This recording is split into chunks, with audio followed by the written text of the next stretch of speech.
Why did you think you could use this hotel? Your name isn't even on the reservation. An old geezer like you would be better suited to the old motel next door. Just use that." I was thrown these words by my boss, who is over a decade younger than me. At first, I couldn't comprehend what he was talking about.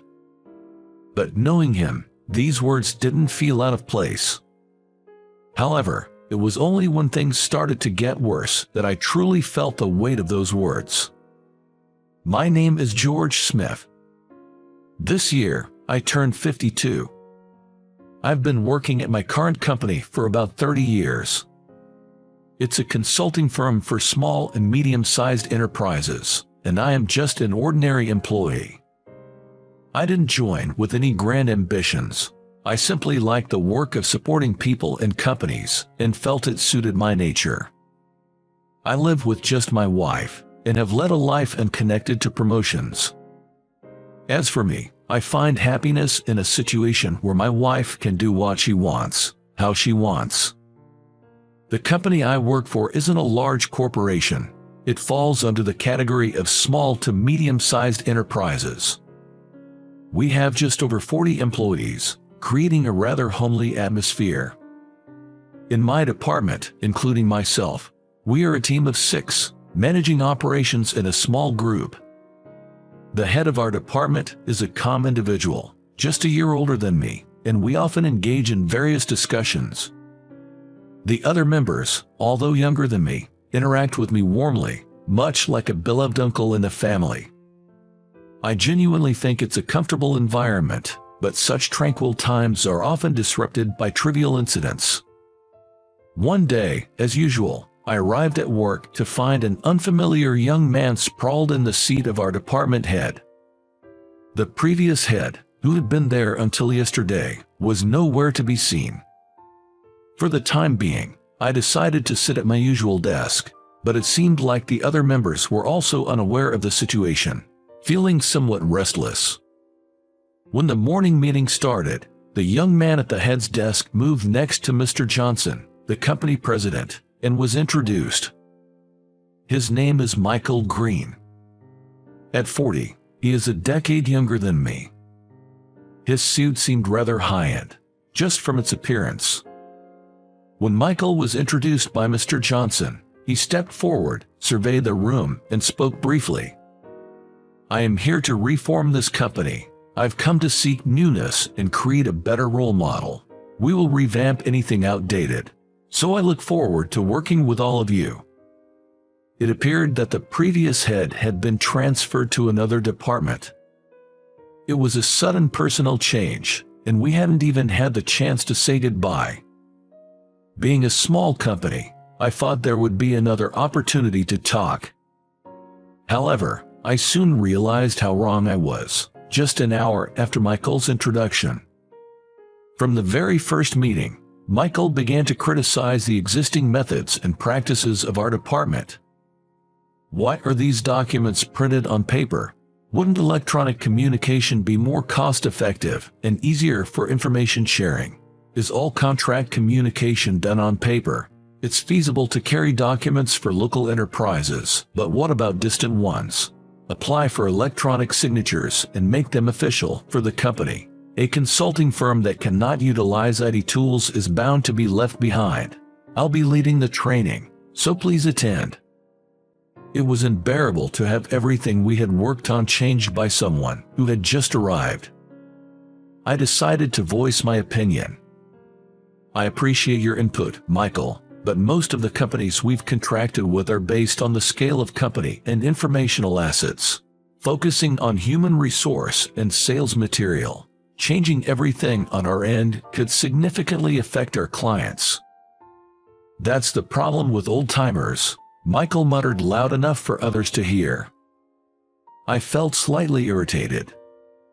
However, Michael, standing before me, seemed oblivious to such nuances in people's emotions. Unfazed, he repeated my statement. "Are you Mr. Smith? What factors are essential for branding our consulting business?" "Can't answer. That's lamentable. Listen, consulting is a business that shapes the future of companies. How can you consult without being aware of what many companies are currently adopting? Sticking to old ways will leave you behind. Change your mindset. Adapt to the times. Turn your everyday routine into something extraordinary. Hearing him, it seemed like he wanted to say that his words should be our top priority from now on. A different type of personnel than we've ever had, but it was a mystery why Mr. Johnson hired Michael as a mid-career recruit with a position. Mr. Johnson often says that building a company is all about recruiting and nurturing talent, which is essential for the company's success. However, this personnel decision seems to contradict his words a bit. It might be that Mr. Johnson's attitude when he's watching is different from the one he shows to employees like us. No, I'm certain it is different. Ever since Michael announced his plans for reform at the meeting, every day has been a torment for me. The company not only made significant changes to our previous operations, but also organized a so-called training session outside of working hours, which turned out to be a showcase of self-praise. Furthermore, it's now up to each sales representative to communicate these changes in contracts and data to our clients. Michael would nonsensically ask, why does he have to be the one to tell them? It should be us who haven't kept up with the times to do this. Michael frequently uses terms like outdated and old-fashioned. It seems he considers himself at the forefront of innovation. Naturally, he wouldn't leave older employees or those nearing retirement untouched. I don't consider myself overly prideful. But even I have things I've cultivated over time, like relationships with our clients. Yet, Michael even attempts to negate these. Mr. Smith, your methods are inefficient. We need to shift to a more cost-effective and high-return approach. Specifically, change your sales methods like this. What he suggested was the complete opposite of everything I had worked on.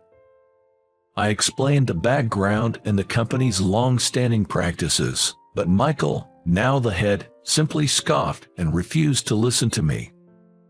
His behavior didn't stop there. It became increasingly harassment-like. He made us record our sales calls and tele-appointments and submit them. Later, he'd call me in and lecture me for hours on what was wrong with my sales approach. Many employees, drained of the will to resist, accepted this ordeal in silence, hoping it would end if they didn't object. Initially, I thought of adopting the same approach but found it impossible to accept. That must have unamused Michael. His attitude towards me worsened day by day. When calling me, he would shout, "Hey," and I heard he was referring to me as that old fossil, that nuisance, behind my back. Whenever Michael entertained company visitors, he invariably assigned me to do miscellaneous matters. He would then mock me, pointing out, "You see, there are roles in work, and when you get old, this is what suits you best." The visitors could only offer awkward smiles and didn't continue the conversation, but Michael seemed thoroughly pleased with himself. I couldn't understand why he was so intent on attacking those older than him. Amidst all this, I was drowning in daily stress, but I still had my wife. I thought as long as she and I could maintain a decent life, I could get through this. That was when it happened. The company decided to organize an employee trip for bonding purposes. We were going to a fairly well-known hot spring town by bus. The hotel seemed more suited to younger people, but it also had open-air baths and cuisine that our age group would appreciate. I was excited to relax for a change. I told my wife I was leaving and set off for the meeting place at the station. It was only a few hundred meters away, a nice bit of exercise. My carry-on bag wasn't heavy, so it wasn't too tiring. The weather was clear and refreshing. I arrived at the meeting place. I was about 30 minutes early. Looking around, I saw no other employees, so I decided to enter a nearby cafe. The cafe was air-conditioned and comfortable. I ordered an iced coffee and enjoyed it at my table. A good day off. I hoped the employee trip would turn out well. But 5 minutes before the meeting time, not a single person had shown up. Thinking something was wrong, I called several colleagues. However, no one answered my calls. Eventually, I decided to call Michael. I really didn't want to, but I felt that not calling him in such a situation would lead to more trouble later. After several rings, I heard my superior's voice, tinged with laughter. "You're late. We've already left. You should catch up using a bus or taxi." With that, he hung up. I checked the email I had received. The time and meeting place were correct. The sender was Michael. I couldn't tell if he had intentionally sent me the wrong information. Despite my previous excitement, I decided to go to the hotel by connecting buses, not wanting to let the other employees down. I arrived at the hotel. It took about 3 hours. If I had taken the bus, it would have been just 40 or 50 minutes. Entering the hotel's entrance, I saw Michael standing there, an insidious smile on his face. He pointed at my bag and blurted out, "Why did you think you could use this hotel? Your name isn't even on the reservation. A geezer like you belongs in the rundown and next door. Go use that." What is he talking about? Before I could process his words, Michael snatched my luggage and left it outside the entrance, pointing to the next door. "Come on, get moving."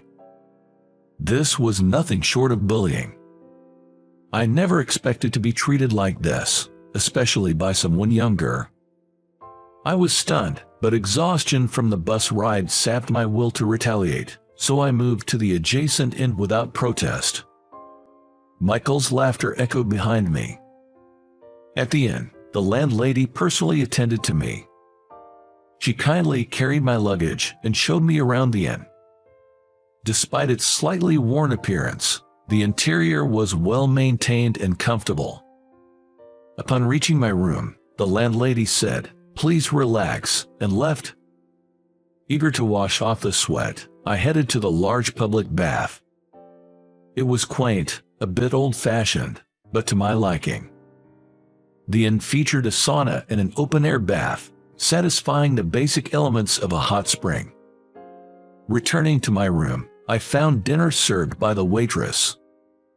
The meal, using local produce, included warm dishes and a small, thick steak, all very satisfying. While enjoying my meal, the landlady came to check on me. I shared my appreciation, and she smiled, thanking me. Feeling somewhat better, I decided to share my day's experience with her. I avoided mentioning the hotel reservation but talked about the bus. The landlady listened sympathetically, without any criticism, showing concern for me. Feeling somewhat uplifted, I decided to share some stories about my everyday life. Talking about living with my wife and how she always has the upper hand, the landlady laughed a bit louder than before. "Mr. Smith, you say you're henpecked, but you speak so kindly. You must cherish your wife a lot. I'm sure she wishes for you to be more proactive," she remarked. After more pleasant conversation, she left the room. I then went for a walk outside, thinking it would be a good post-dinner exercise. The night breeze felt pleasant. It was quiet with few people around, creating a serene atmosphere. I came across a park and decided to sit on a bench there. While sitting, I reflected on recent events and the conversation I had with the landlady earlier. Suddenly, I sensed someone's presence and turned around to find Mr. Johnson, the company president, behind me. Mr. Johnson, noticing me, approached with his carry-on luggage. Originally, he was on a business trip and planned to join us afterward. Mr. Johnson and I sat on the bench and had a long, relaxed conversation. We reminisced fondly as our conversation flowed naturally. Mr. Johnson had a habit of going to a secluded park to think whenever he faced troubles. I had a similar habit, and once we had coincidentally met in the same park. Back then, I casually listened to his worries and made an offhand comment. It was something I said without much thought, but it turned out to be a word of salvation for Mr. Johnson, helping him resolve his dilemma. There was this new employee who had approached a client company for a business deal but had done so without sufficient sales preparation. Apparently, he used some inappropriate language during the visit, which upset the person in charge at the client's end. I wondered why a new employee was sent alone on such an important task. The client, a significant corporation, even considered terminating their contract with us, a concern that reached Mr. Johnson. Though Mr. Johnson was guiding the internal team and strategizing for the future, he hadn't found a satisfactory solution. Around that time, I was dealing with my own issues and often went for night walks. It usually lasts about 30 minutes, so my wife wasn't overly worried. One evening, while sitting on a bench in a nearby park, I recognized a familiar face on the next bench. It was Mr. Johnson. We were both surprised to meet each other unexpectedly, as we lived nearby but were unaware of it. Our expressions conveyed mutual understanding of each other's troubles. When I initiated the conversation with Mr. Johnson, he shared the problem about the new employee. I voiced my thoughts, though I can't recall exactly what I said. But it resonated with Mr. Johnson, and fortunately, the situation improved afterward. This shared habit and past experience remained a secret between us, never discussed with anyone else. It had been a while since Mr. Johnson and I had time to talk, so this encounter was a pleasant surprise. As the night deepened, Mr. Johnson prepared to head back to the hotel. Noticing me walking in a different direction, he called out that I am going the wrong way. But I informed him that I was staying at a different hotel. Upon hearing my story, Mr. Johnson became furious, questioning why such a thing happened and what Michael was thinking. He immediately called Michael, demanding he come to us right away. When a pale-faced Michael arrived, Mr. Johnson reprimanded him sternly. He continued, expressing that the company's achievements that Michael had praised during his interview were all thanks to me, and it was unacceptable to treat someone like me with such disregard. After sending Michael home, Mr. Johnson offered to have me stay at the original hotel. However, I chose to return to the inn, where the landlady and staff had treated me well. Mr. Johnson smiled at my decision, saying it was typical of me, and headed to the hotel. After the trip, Michael was demoted. To reforge his character, he was sent to work at a partner company known for its strict management, where he was subjected to a dormitory life and strict discipline from the matron. Though it was sad to imagine a grown man being disciplined, I couldn't help but feel it was necessary. Later, Mr. Johnson appointed me as the leader of a new project. Although I have been content with a supporting role, I accepted the leadership position, inspired by Mr. Johnson and the landlady's words. The project turned out to be a great success. Enjoying the experience of leading, I became open to more challenges. My wife noticed the change in me, complimenting my happier demeanor. We even visited the inn together, where the landlady welcomed us warmly, much to my wife's delight. With both my work and personal life flourishing, I resolved to continue striving for happiness.